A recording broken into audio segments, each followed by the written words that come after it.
Last time I was in LA a week ago, I spent 2 days and nights with my cameraman, he was thrilled, to live on Skid Row. I use my freedom of speech to reflect the reality of life under Democrats. And the reality on Skid Row, ladies and gentlemen, is 4,000 desperate souls utterly lost, drowned by life. Here in their tents and cardboard homes, it's a sea of filth, of human waste, of open sewers, of needles, and of rats running through it all. It is London in the slums in the 1600s, right before the outbreak of the bubonic plague. And less than 20 minutes away from the palatial home of the Democratic mayor. And this is how we use freedom of speech in the battle for the midterms, with undeniable truths. Skid Row and the lost souls therein are an undeniable truth of what happens when you have Democrats in power.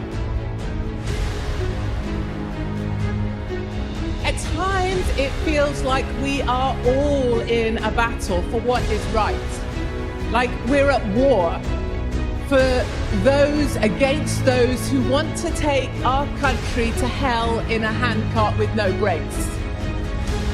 Fighting for the countries we love, fighting for the future of our children whom we love even more.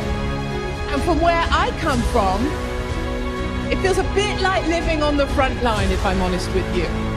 We're fighting a war we brought on ourselves, with open borders, unchecked immigration, and a knee-high Muslim mayor of London. We're all fighting for the future of our children and our grandchildren and the country we love.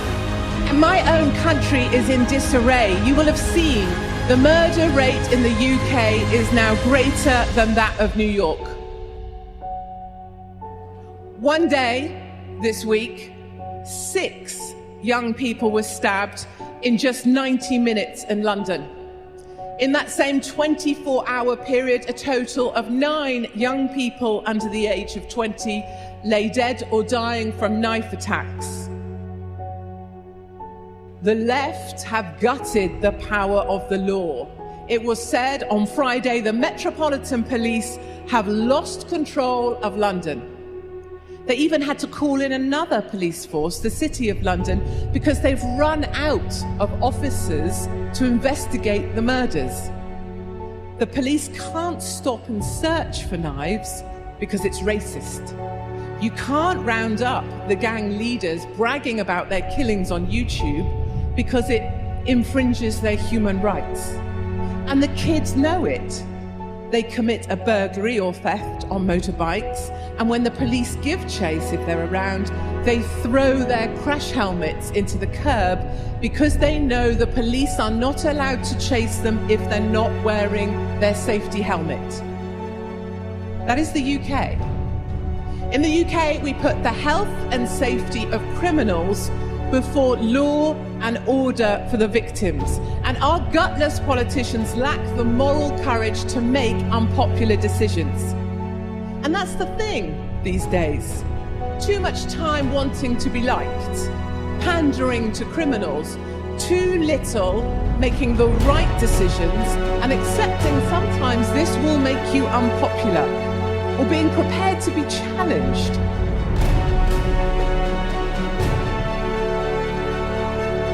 Whilst the Met Police may have lost control of London, one thing our knee-high Muslim mayor really has cracked down on is hate online. The Metropolitan Police has 900 full-time officers, some of senior ranks, policing Twitter. Never mind the fact that Kwabene, Syed, Hassan, Promise, Ratimi, or Lewis just dropped dead from stab wounds just round the corner, because we have no right to defend ourselves with weapons or words. We are reduced to trying to survive an attack when it comes. Our government tells us what to do in a terror attack. Run, hide, tell. What would my grandfather say, who fought in the war? America is better than this. Your Constitution is your battle book against this. And I'm betting there are still more Americans willing to stand and defend this right than there are to cede their personal safety to politicians. I say to those children who spend their lives with their face planted on their phones, obsessing over their tiny lives, crying tears for the CNN cameras, I say to you, go stand at Mount Rushmore. Look up for once. Look into the faces of those great men who came before you. Read the Constitution, a document that gave you everything I no longer have. It protects your right to speak. I was interviewed under caution for mine, and I have 900 full-time police officers watching my Twitter feed. It protects your right to bear arms, and I live in a country plagued by crime. Jihadis are out to behead me, and I'm supposed to defend my family with an electric toothbrush. Seriously. You know, I recount these horrors not to put my country down. I love my country. I joined the military to fight for my country. Went through Sandhurst, your West Point, but better. Sponsored by the Intelligence Corps. We started as a platoon of 30 girls versus 180 boys. And 9 girls made it through, and I was one of them. And now I fight for my country in a different way, in the media. And I am joined by millions of good people in the UK who are also ready to fight back. And they live in a great little place called the rest of the UK, outside of Londonistan. Like the rest of America, outside of the Democrats' Californication of this country. I receive letters from elderly men and women. They tell me they're glad their lives will soon be over and they don't have to watch their country fall. So I come to America on their behalf to tell their truths, and with one clear message. Do not let yourselves fall as we have fallen. Do not let yourselves become the UK. Defend the freedoms you have with everything you are and everything you've got. You know, there is still hope. I feel it, and I can feel it all around us. I feel it in the 20 million Brits who voted for Brexit. I feel it when I fly here and I see your flag flying proud. We're not allowed to fly ours because it's a nationalist symbol.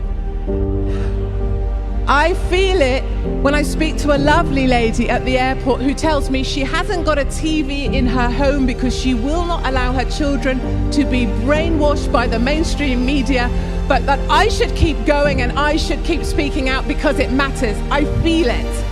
And I feel it in Italy, where the socialists were just removed and the anti-immigration parties just won a massive victory. And I feel it in Hungary, where Viktor Orban is fighting right now to preserve the Christian culture that we need so dearly. And the first indications, Justin, is that he's going to cruise to a victory of which we can all be proud. And I feel it in Germany, where the Alternative for Deutschland is now second. They are the opposition party, and Merkel has been fatally wounded in the polls. We are fighting back. And we look to America, we look to you for hope too, because you have Trump. Yes, you do.